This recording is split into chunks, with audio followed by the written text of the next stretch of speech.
নমস্কার। অনেক দিন পর আবার দুদিনের একটা ছোট্ট ট্রিপে বেরিয়ে পড়েছি। এবারে যাব আমরা দুটো শক্তিপীঠ, তার সঙ্গে শান্তিনিকেতন এবং তার সঙ্গে একটা ড্যাম।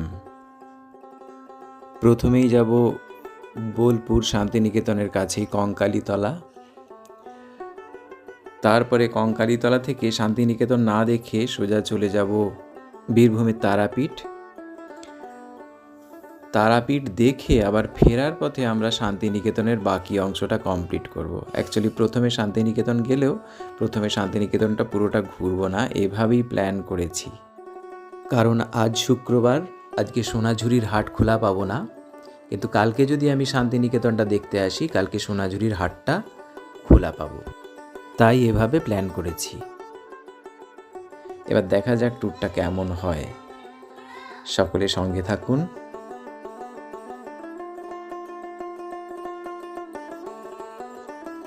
বোলপুরের বিখ্যাত জ্যাম পেরিয়ে শেষ পর্যন্ত কঙ্কালীতলায় এসে পৌঁছেছি।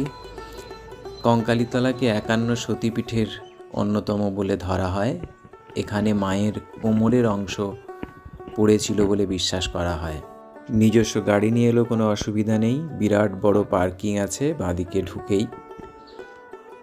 বোলপুর স্টেশন থেকে এটি প্রায় 8 থেকে 10 কিলোমিটার দূরত্বে অবস্থিত। এখানে আসার জন্য অসংখ্য টোটো, অটো স্টেশন থেকে পেয়ে যাবেন।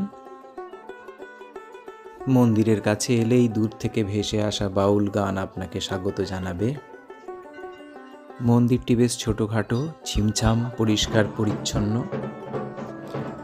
মন্দিরের ঠিক পাশেই একটি কুণ্ড আছে। এই কুণ্ডতেই নাকি দেবীর কোমর নিমজ্জিত আছে বলে মনে করা হয়। এটি একটি পবিত্র কুণ্ড। দর্শনার্থীরা এসে এই পবিত্র কুণ্ডকে পরিক্রমণ করেন। মন্দিরে দেখলাম যারা দর্শনার্থী তাদের মধ্যে স্থানীয় মানুষদের আধিক্যই বেশি। স্থানীয় মানুষরা এখানে আসেন পুজো দিতে। ভীষণ পরিষ্কার পরিচ্ছন্ন এলাকা, একটা শান্ত স্নিগ্ধ পরিবেশ। আপনার এলেই মনটা যেন একটা অন্য জগতে চলে যাবে। তো সামনে মন্দির দেখে আমরা এলাম সেই কুণ্ড দর্শন করতে এবং কুণ্ড পরিক্রমণ করতে।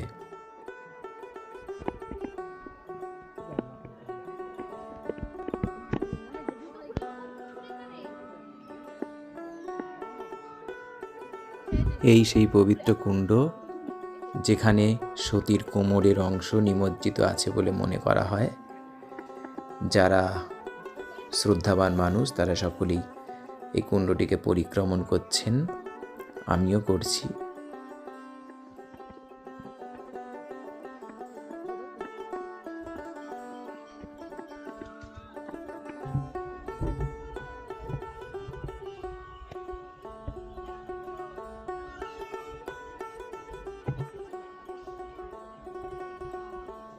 মন্দিরে বেশ কিছুটা সময় কাটিয়ে আমরা চলে এলাম শিব মন্দিরটি দেখতে, যেখানে গাড়ি পার্কিং করা আছে পার্কিং লটের পাশেই অবস্থিত। শিব মন্দিরটাও বেশ সুন্দর, ছোটোখাটো, ছিমছাম। এখানেও বাউল ফকিরদের আড্ডা, তাদের গান সবসময় শোনা যাচ্ছে।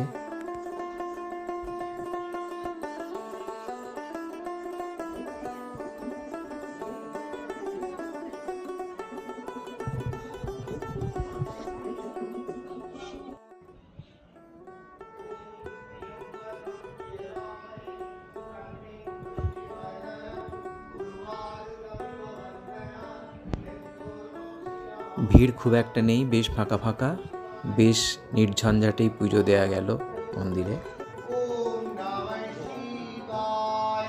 কঙ্কালীতলা দর্শন করে মনে এক রাশ ভালো লাগা নিয়ে এবার চললাম তারাপীঠের উদ্দেশ্যে। প্রায় ঘন্টা দুয়েকের ড্রাইভ। তো একটু রেস্ট নিয়ে আমরা চলে এসেছি তারাপীঠ মন্দিরে। মন্দিরে ভীষণ ভিড়, মানে ভীষণ ভিড়। এর আগের বারে যখন এসেছিলাম তার তুলনায় অনেক বেশি ভিড়। শেষ পর্যন্ত মাকে মন্দির চত্বর থেকেই দর্শন করে চলে এলাম। মন্দিরের গর্ভগৃহে আর প্রবেশ করা হলো না। দেখা যাক কাল সকালে একবার চেষ্টা করব। সকালবেলা চলে এসেছি আবার মন্দিরে। আজকে শনিবার, ভীষণ ভিড়। ডান দিকে জুতো রাখার ঘরে জুতো রেখে চললাম মন্দিরের মধ্যে। প্রচুর স্থানীয় মানুষ এসেছেন, স্থানীয় মানুষেরা পুজো দিতে আসছেন।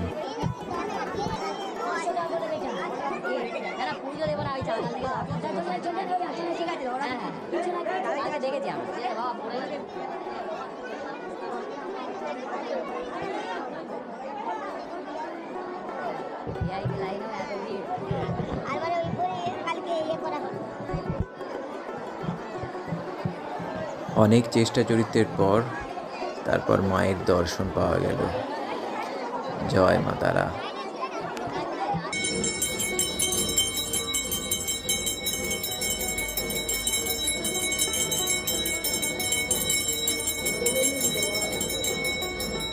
মাকে দর্শন করার পর এখন যাচ্ছি মহাশ্মশানের দিকে। গতকাল রাত্রিও মহাশ্মশানে এসেছিলাম, রাত্রির অন্ধকারে ছবি খুব একটা ভালো ওঠেনি, সেজন্য আজকে সকালে আবার এসেছি। আজকে দূর থেকেই দেখলাম, শ্মশানের ভেতরে আর প্রবেশ করলাম না। বেশ একটা সুন্দর পরিবেশ শ্মশানের এখানটায়, বহু মানুষের সমাগমে একবারে গমগম করছে। Welcome to Tilpara barrage. আমরা চলে এসেছি তিলপাড়া ব্যারেজ। আমরা আসার সময় আহমদপুর সাঁইথিয়া দিয়ে এসেছিলাম, কিন্তু ফেরার সময় আমরা ফিরছি শিউড়ি দিয়ে। অ্যাকচুয়ালি আসার রাস্তাটা খুব একটা ভালো ছিল না, সেই জন্য এই রাস্তাটা ধরেছি। তার সঙ্গে এই তিলপাড়া ব্যারেজের আকর্ষণ তো আছেই, এটা একটা উপরি পাওনা। তো আমরা এই ব্যারেজটা একটু ঘুরে দেখব।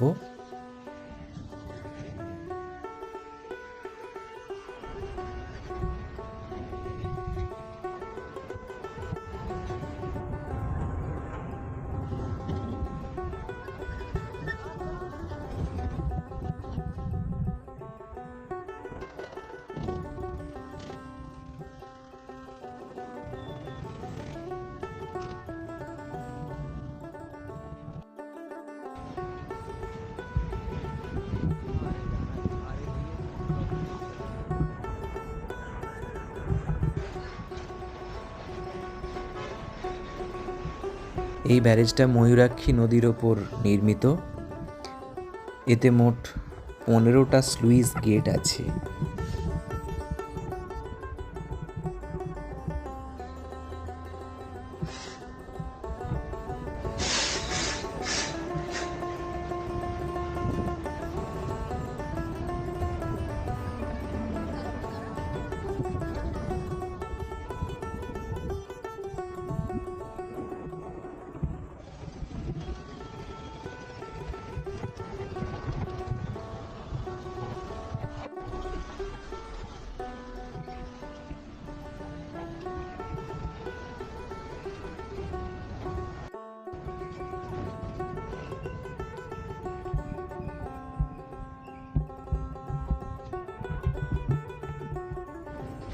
এখন ফিডার ক্যানেলের উপরে দাঁড়িয়ে আছি। ফিডার ক্যানেল থেকে ব্যারেজটিকে অপরূপ সুন্দর দেখাচ্ছে।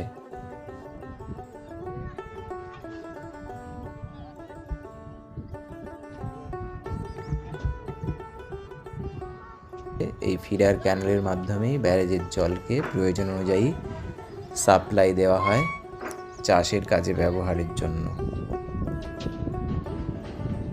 ফিডার ক্যানেলের উপরের সেতু দিয়ে স্থানীয় মানুষেরা সাইকেল, মোটরসাইকেল নিয়ে যাতায়াত করছেন। জায়গাটি অপূর্ব দেখতে। ফিডার ক্যানেল পেরিয়েই একটা সুন্দর জায়গা আছে, সুন্দর পিকনিক স্পট। এখানটা দারুণ পিকনিক করার জায়গা। বট, অশ্বত্থ গাছের ছাওয়া, জলের কল আছে, স্নান করার দারুণ জায়গা। এটি ওয়াটার লেভেল মেজার করার স্কেল। যাই হোক, স্থানীয় ছেলেমেয়েরা স্নান করছে, সুন্দর ডিগবাজি দিচ্ছে। দেখি আমারও নামতে ইচ্ছে করছে যেন জলেতে।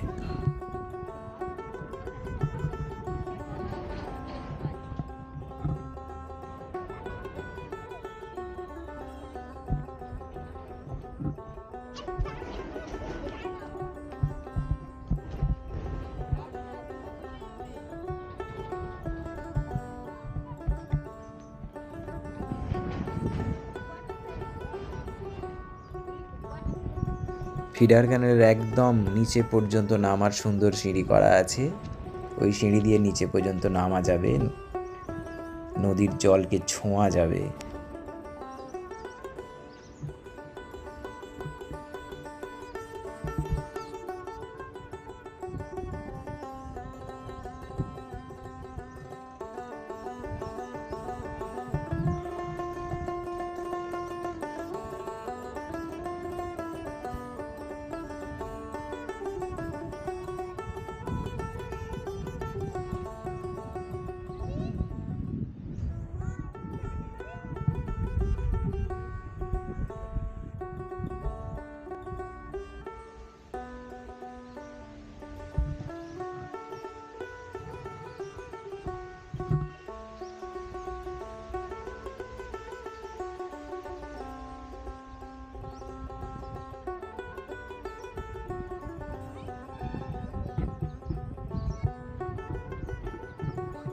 এখানেও একটি ওয়াটার লেভেল স্কেল আছে, এর মাধ্যমে জলের উচ্চতা কত হচ্ছে সেটা বোঝা যায়।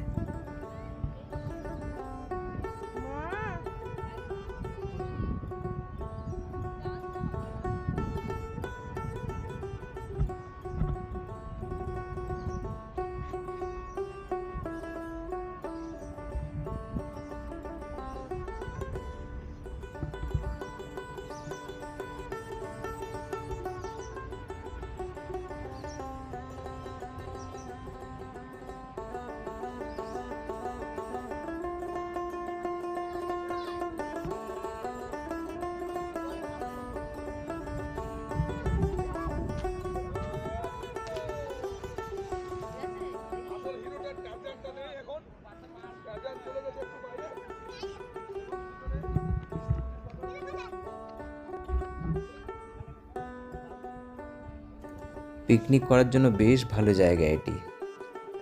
আর এখানে এলে দেখতে দেখতে 1-1.5 ঘন্টা সময় কোথা দিয়ে কেটে যাবে আপনি বুঝতেই পারবেন না, মনটা শান্ত হয়ে যাবে।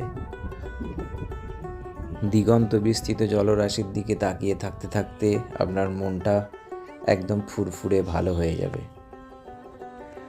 যাই হোক, ব্যারেজে অনেকটা সময় কাটিয়ে আমরা চলে এলাম শান্তিনিকেতনে। প্রথমেই ঢুকলাম সৃজনী শিল্পগ্রাম। এটা এমন একটা জায়গা, এই জায়গাটা এলে আপনাকে অনেকটা সময় নিয়ে আসতে হবে। একটু দেখে নিন, টাইমিংটা দেখে নিন, প্লাস টিকিটটা সেটাও দেখে নিন। টিকিটের হার বড়দের 30 টাকা, ছোটদের 10 টাকা।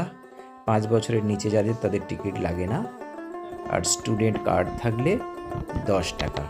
আর ভিজিটিং আওয়ার্স 9:30 থেকে 5টা পর্যন্ত।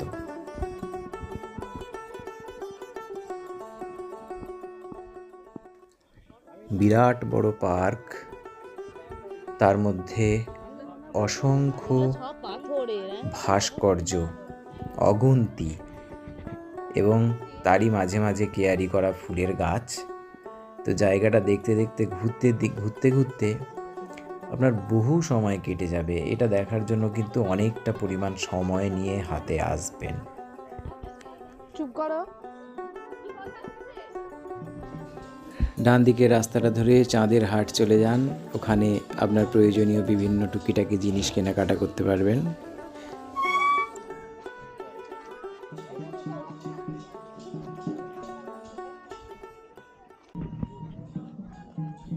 এই পার্কের মধ্যেও বিভিন্ন জায়গায় বাউল শিল্পীরা আপন মনে গান গেয়ে চলেছেন, এবং যারা দর্শনার্থী তারা নিজেদের সাধ্যমতো তাদের সাহায্য করে যাচ্ছেন।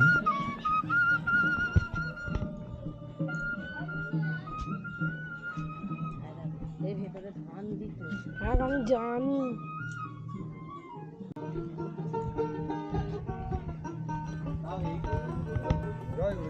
কি বলে এই যন্ত্রটাকে? ভালো আছেন? হ্যাঁ, যে যন্ত্রটাকে কি বলে? এটা দোতারা। এটাকে দোতারা বলে, তাই তো? যদি চলে ডাক শুনে কেউ না আছে, তবে একলা চলো রে। দোতারা ডাক শুনে কেউ না আছে, তবে একলা চলো রে। একলা চলো, একলা চলো,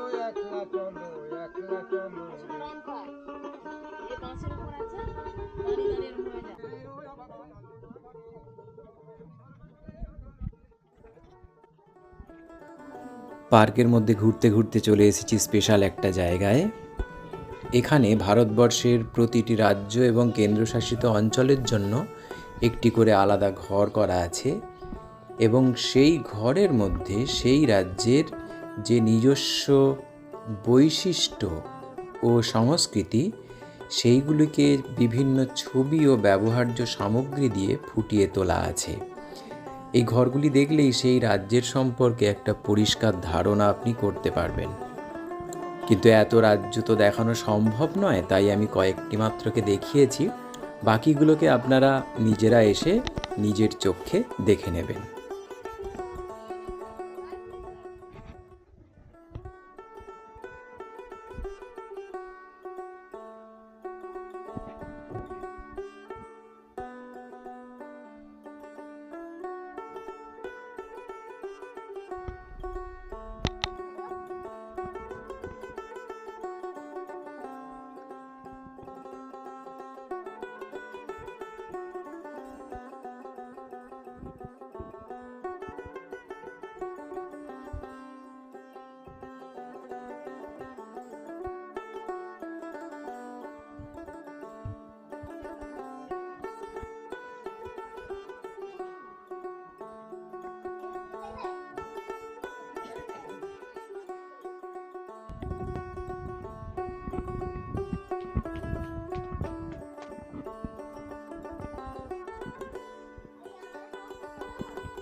যাই হোক, ঘুরতে ঘুরতে ক্লান্ত হয়ে পড়লে পার্কের মধ্যেই বসার জায়গা আছে, ওখানে একটু বসে রেস্ট নিয়ে নেবেন।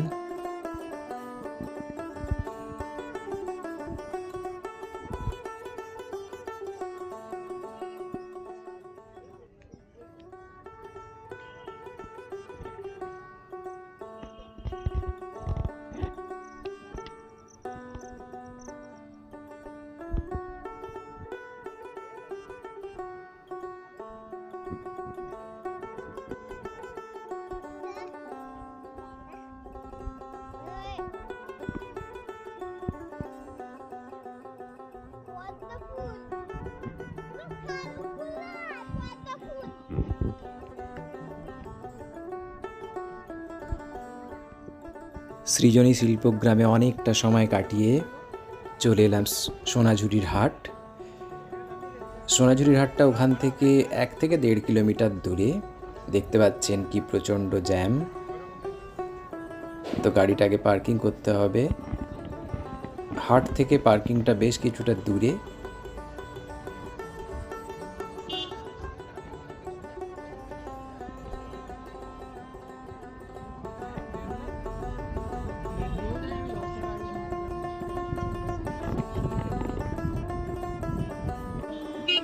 পার্কিংয়ে গাড়ি রেখে হাঁটতে হাঁটতে চলেছি হাটের দিকে। রাস্তার ধারে অলরেডি দোকানপাট বসতে শুরু করে দিয়েছে। অ্যাকচুয়ালি এগুলো সব ইউক্যালিপটাস গাছ, যেটাকে রবীন্দ্রনাথ ঠাকুর আদর করে নাম রেখেছিলেন সোনাঝুরি। সেই ইউক্যালিপটাস গাছের যে জঙ্গলের নিচে হাট বসেছে, অসংখ্য দোকান, মেলা।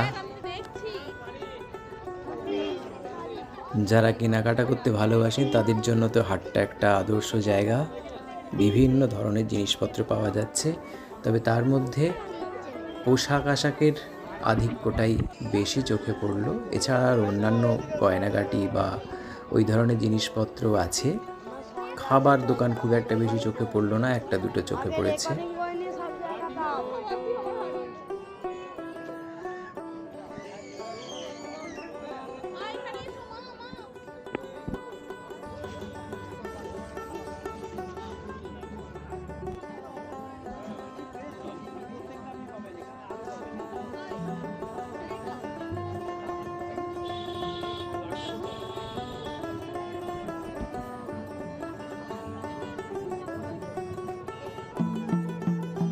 স্থানীয় মহিলারা ওখানকার যে স্থানীয় নৃত্য তার জন্য প্রস্তুত হচ্ছেন। এখনও সেরকম লোকজন আসেনি, তাই ওনারা ওনাদের নৃত্যটা শুরু করেননি। একটু লোকজন জমলেই শুরু করবেন। বলতে বলতেই ওনারা ওনাদের যে স্থানীয় নৃত্য সেটা শুরু করেছেন। বহু দর্শক দেখছেন দাঁড়িয়ে, অনেকে অংশগ্রহণও করছেন।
যাই হোক, বিরাট বড় হাট।